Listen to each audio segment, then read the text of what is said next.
All right, we're going to solve an application involving inequality.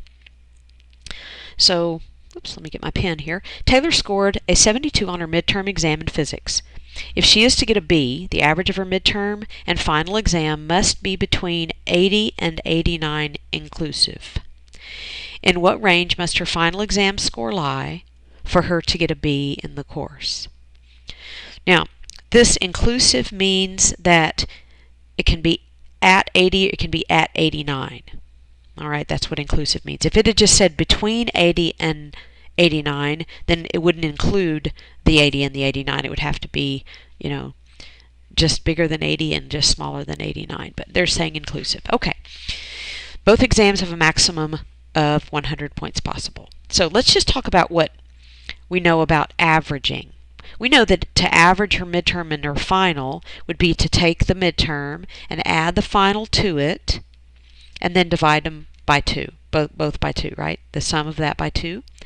And that score would need to be less than or equal to 89, greater than or equal to 80.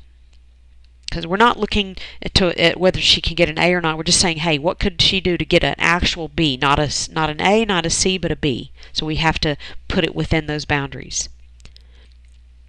So the very first thing we're going to do is we're going to get rid of the dividing by 2.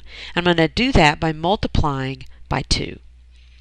Okay, I'm going to multiply by 2 because that's going to get rid of the dividing by 2. So the 72 plus x less than or equal to, what is that, 178?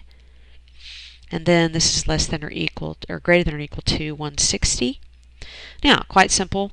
From here, right, it's quite simple. 72, going to take it from all 3 parts. Can't say from both sides. You have to say from all 3 parts, right? So what is this, 106? She can't make a 106 because the maximum score is a 100, but okay, that's fine. That just means she's not going to be able to make an A. And let's, so we get an 88 here. So we know that the maximum score can only be a 100, so we could actually modify that to make it realistic to what we're with, you know, in terms of what we're talking about. So she has to make between an 88, right, or including between an 88 and a 100 inclusive. She could make those 2 scores to get a B. Between 88 and 100 inclusive to get a B. All right, hope this was helpful. Thanks for watching.